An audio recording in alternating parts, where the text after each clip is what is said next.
Japan மீது வடகொரியா திடுதிப்புன்னு ஏன் பாலிஸ்டிக் மிசைல்களை ஏவியிருக்காங்க? இதுக்கு பின்னாடி இருக்கக்கூடிய மிக முக்கியமான அரசியல் ஒன்று இருக்குது. அது ஈரான் வெற்றி பெற வேண்டும் அப்படிங்கிற அந்த ஒற்றை நோக்கத்தோடு வடகொரியா இந்த வேலையை செஞ்சாங்களா, இல்லை வேறு ஏதாவது காரணம் இருக்கா? மூக்கு பொடப்பாக இருக்கக்கூடிய ஒரு நபர் யார்? ரிசா பக்லவி. நம்ம ஊர்லேயும் சில பேருக்கு இந்த மாதிரி மூக்கு பொடப்பாக இருக்கும், ரைட்டா? வாய்ப்பு இருந்ததுன்னா தேடி கண்டுபிடிங்க. நல்லா சக்கச்சவேன்னு இருப்பாங்க. சரி, இப்போ இந்த நீண்ட மூக்கு இருக்கக்கூடிய ரிசா பக்லவி எங்கே? ஈரான் ஆட்சி பண்ணணும் அப்படின்னு துடிச்சவர் இப்போ என்ன பண்ணிக்கிட்டு இருக்காரு? நிஜமாவே அமெரிக்காவில் தான் இருக்காரா, இல்லை வேறு ஏதாவது நாட்டுக்கு ட்ராவல் பண்ணியிருக்காரா? அப்படி ட்ராவல் பண்ணுறாரு அப்படின்னா அவர் ஏதோ ஒரு குள்ளநரி கூட்டம் எப்பயுமே ஒரு திட்டம் போட்டுக்கிட்டே இருக்கும். அந்த திட்டம் ஒரு சிங்கத்தையே வீழ்த்த வல்லது. அப்படி அவர் போடக்கூடிய திட்டம் என்ன? டீட்டெயில்டாக பேசுவோமா? வாங்க பார்க்கலாம் உறவுகளே. இது பிரசாத் சிக்னேச்சர். உங்களுடைய தொழில் சம்பந்தமான விளம்பரங்களை நமது சேனலில் ஒளிபரப்ப உங்களுக்கான அருமையான வாய்ப்பு. நமக்குன்னு ஒரு வீடு, அது எல்லாரோட வாழ்நாள் கனவு. ஒரு முறை தான் முடிவெடுக்க போறீங்க, அதை சரியாயிடுங்க.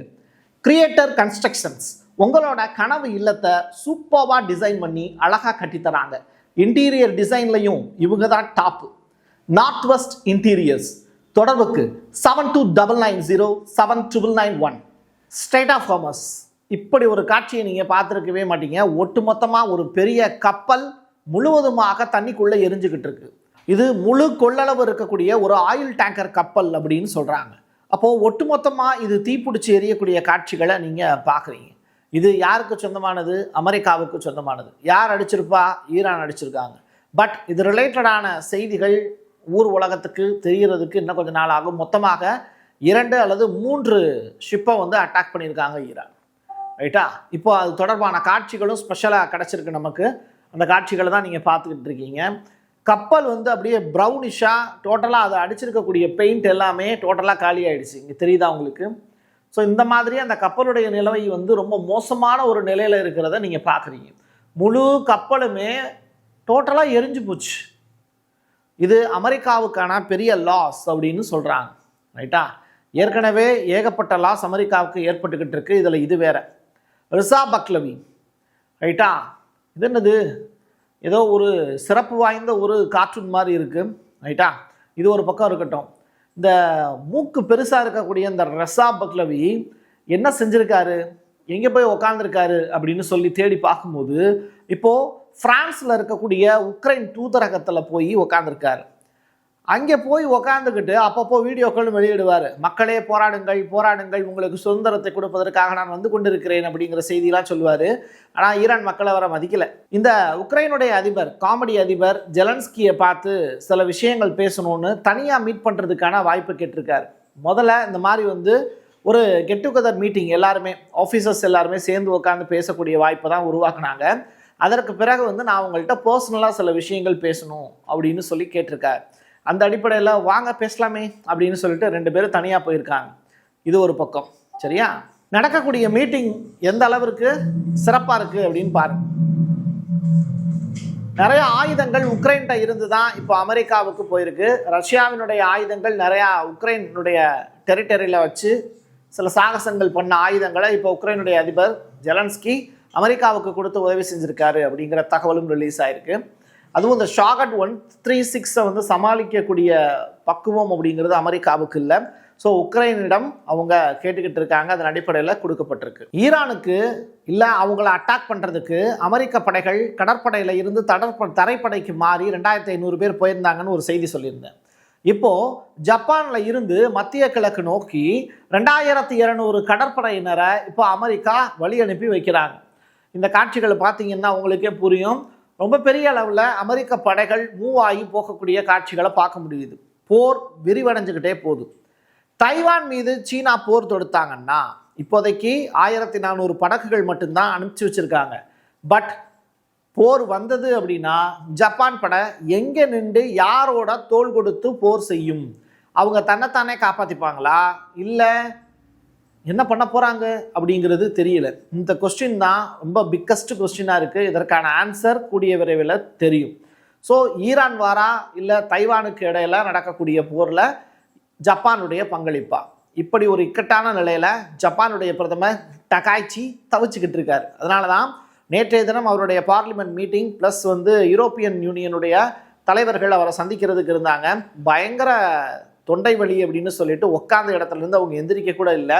அவங்களுடைய நாட்டினுடைய தேசிய கீதம் இசைக்கப்பட்ட போது கூட அவர் எந்திரிக்காம எனக்கு ரொம்ப கோல்டா இருக்கு அப்படின்னு சொல்லி உட்கார்ந்திருந்த காட்சிகளையும் என்னால் பார்க்க முடிஞ்சுது. ட்ரம்ப் அவர்கள் பேசக்கூடிய விஷயம் என்ன?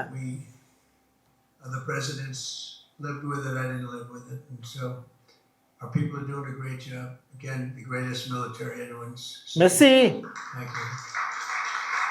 கைதட்டுறாப்ல. எப்படி ஜூஸை பற்றி பெருமையாக பேசுகிறோன்னா மெஸ்ஸி கைதட்டுறாரு. மெஸ்ஸி அப்படிங்கிற நபரை பற்றி உங்களுக்கு தெரியும். அவர் உலகளாவிய அளவில் அறியப்பட்ட ஒரு நபர், கால்பந்தாட்ட வீரர்.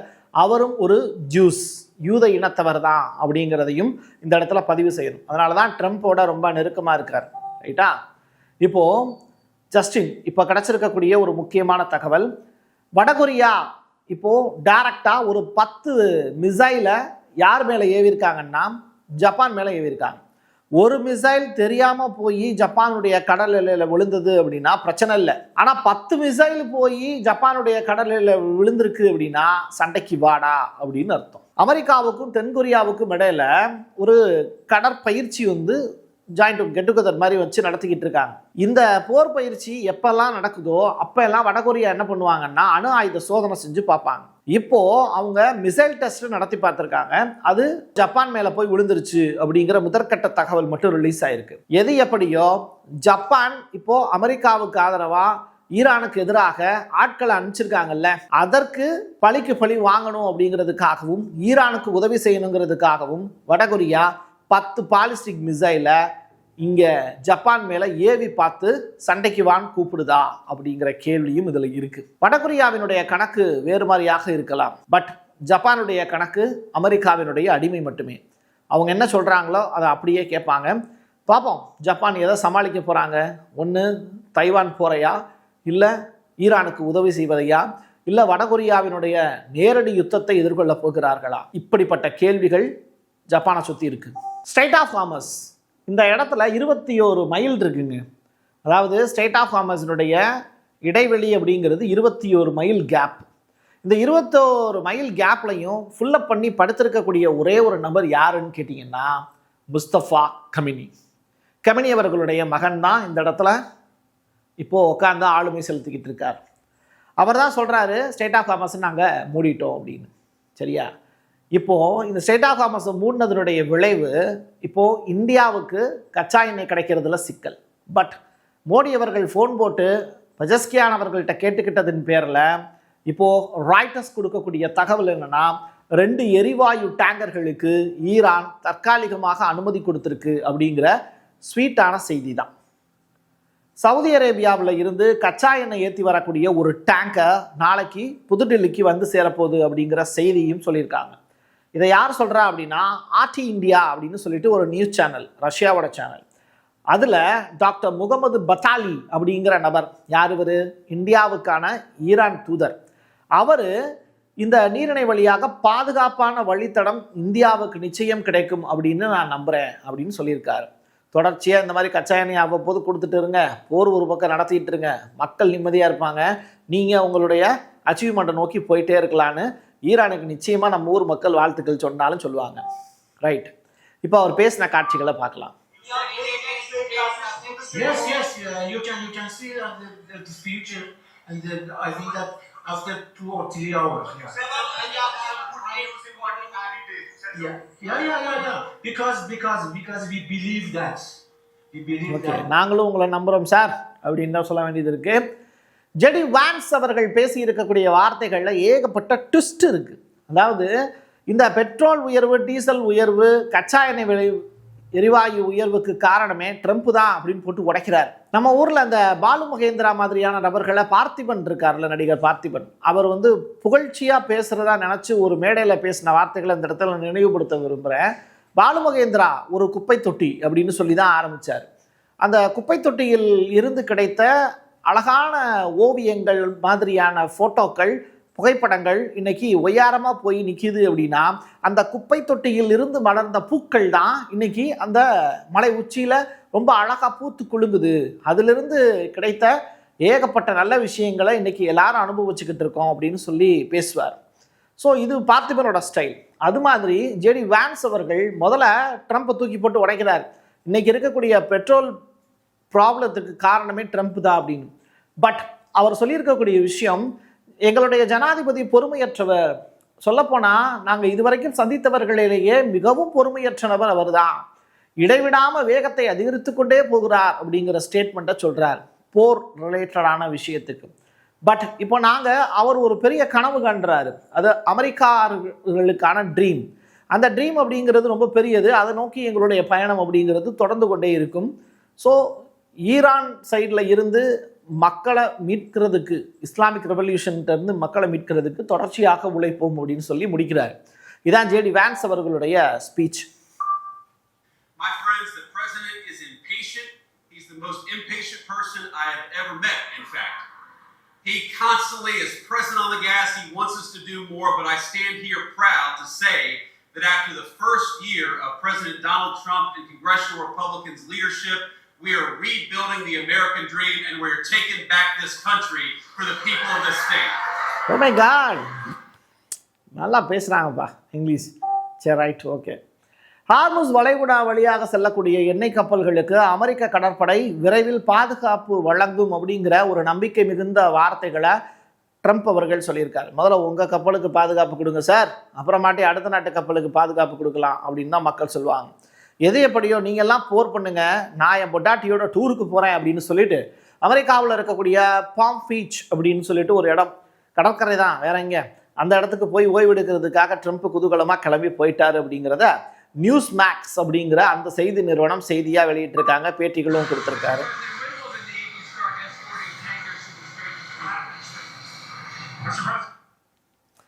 ஓகே, பார்ப்போம் அவர் அடுத்தடுத்து என்ன செய்ய போகிறாரு அப்படிங்கிறத பொறுத்திருந்தே பார்க்கலாம். அண்டை நாடுகளை இலக்கு வைப்பது நிறுத்துமாறு ஹமாஸ் இப்போ ஈரானை வலியுறுத்தியிருக்காங்க. இது கொஞ்சம் டிஃப்ரெண்ட்டான ஒரு வியூ தான். இது வரைக்கும் நான் எதிர்பார்க்காத ஒரு செய்தி. அபு உபைடா சைடிலிருந்து வந்திருக்கக்கூடிய ரிப்போர்ட்டு தான் இது.